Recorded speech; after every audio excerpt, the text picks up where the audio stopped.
questioning. Sir, you're saying opposition leaders' voices are being stifled. At the same time, your sister Y.S. Sharmila yesterday, she is demanding that YSRCP MLAs who have not attended assembly resign because they're not even part of assembly sessions. Let's not talk about my sisters here. They have 1.7% vote Sir, share. sir. The Congress party has 1.7% vote share.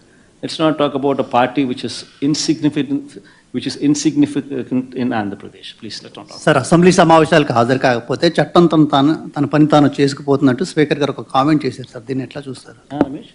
Assembly సమావేశాలకు హాజరు కాకపోతే చట్టం తన పని తాను చేసుకుపోతుందంటూ speaker గారు comment చేశారు. ఒకవేళ మీరు ఎట్లనే అసెంబ్లీ సమావేశాలకు హాజరు కాకపోతే డిస్క్వాలిఫై అయ్యే అవకాశం ఉందనేది కూడా జరుగుతున్నటువంటి చర్చ సార్.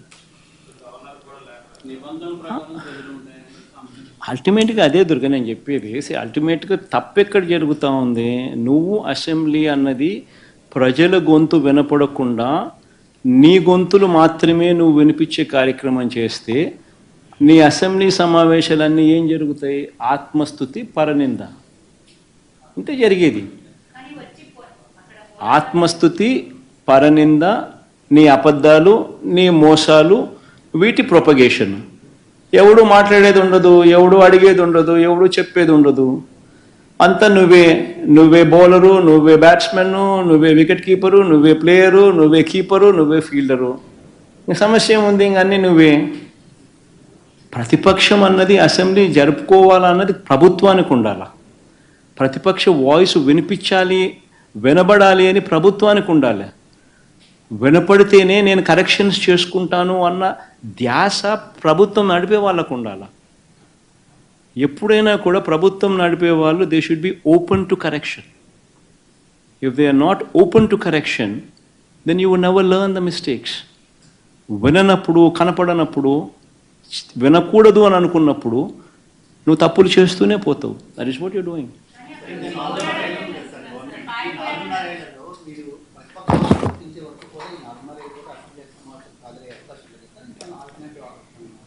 చూద్దాం రమేష్, కోర్టులో కేసు ఉంది. సమన్స్ లాస్ట్ టైం స్పీకర్కి సమన్స్ ఇచ్చినారు. స్పీకర్ రిప్లై ఇవ్వలేదు సమన్స్కు. మళ్ళా కోర్టు నిన్న మళ్ళీ సమన్స్ ఇచ్చింది స్పీకర్కు రిప్లై చేయమని చెప్పి సెక్రటరీకి. సో రిప్లై ఈక తప్పదు. రిప్లై ఇచ్చిన తర్వాత అది నిలబడదు. ఎందుకంటే ఉండేది మేము తప్ప ఇంకెవడం లేం ప్రతిపక్షంగా. వేరే ఇంకొక పార్టీ ఎవడన్నా ఉంటే నువ్వు కనీసం వాళ్ళకి ఇస్తున్నాను ఈయనకు బదులు అని చెప్పేదానికి ఇంకొక పార్టీ లేదు అక్కడ. సో ఆటోమేటిక్లీ నీకు ప్రతిపక్ష పార్టీగా గుర్తించాల్సిందే. అది తప్పదు. అది గుర్తించిన తర్వాత న్యాచురలీ ఆ పార్టీకి ఎంతమంది అన్నా ఎమ్మెల్యేలు ఉండని, ఆ గుర్తించిన ఆ పార్టీకి ఒక నాయకుడు అనేవాడు ఉంటాడు. ఆటోమేటిక్లీ ఆ ప్రతిపక్ష పార్టీ ఆటోమేటిక్లీ ఆ నాయకుడిని ఉన్నైతే ఎన్నుకుంటాడు, ఆయన ప్రతిపక్ష నాయకుడిగా ఇవ్వాల్సిందే. ఇచ్చినప్పుడు ప్రతిపక్ష నాయకుడిగా నువ్వు ఎప్పుడైతే హోదా ఈక తప్పదు, అలా ఇచ్చినప్పుడు ఆటోమేటిక్లీ మైక్ ఇవ్వాల్సిందే. అధికార పక్షానికి సంబంధించిన ముఖ్యమంత్రికి ఏ లెవెల్లో సమయం వస్తారో మైక్ ఇవ్వడానికి, నెక్స్ట్ సమయం ఇవ్వాల్సింది ప్రతిపక్ష నాయకుడికి. అప్పుడే ఇవన్నీ వినిపించగలుగుతాం. ఇప్పుడు నేను 1:40 సేపు నేను మాట్లాడగలిగాను. ఈ 1:40 సేపు నాకు ఇవ్వకుండా 10 నిమిషాల్లోనే నీ స్పీచ్ నువ్వు ముగించాలి. 175 మందిలో నువ్వు కూడా ఒకడివే.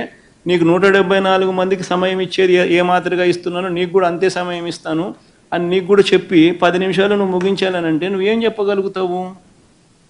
ఏ రకంగా ఈ సమస్యలన్నీ నువ్వు చూపించగలుగుతావు? ఏ రకంగా నువ్వు ప్రభుత్వాన్ని నిలదీయగలుగుతావు? ఏమీ చేయలేము. అప్పుడు అసెంబ్లీకి నువ్వు పోవడం వల్ల లాభం ఏంది? అసెంబ్లీకి మనం పోయేసరికి ప్రజల తరపున మనం మాట్లాడడానికి పోతున్నాము అన్న ధ్యాస ప్రభుత్వానికి ఉండాలి. ప్రతిపక్ష నాయకుడు మాట్లాడితేనే కదా ఈ విషయాలన్నీ నాకు ప్రభుత్వం దృష్టికి వస్తాయి, అప్పుడే కదా కరెక్షన్ చేసుకోగలుగుతాము అని ధ్యాస ప్రభుత్వానికి ఉండాలి. అలా మాట్లాడి ఇవ్వాలా. 40% ఓట్ షేర్ వచ్చిన పార్టీ మాది. నీకు నచ్చినా నచ్చకపోయినా 40% ఓట్లు వేసి ప్రజలు మాకు ప్రతిపక్ష హోదా ఇచ్చినారు. సో ప్రతిపక్ష హోదా ఇచ్చిన తర్వాత నువ్వు ప్రతిపక్ష హోదా నువ్వు ఇవ్వనని చెప్పి నువ్వు అండమే ఆశ్చర్యం.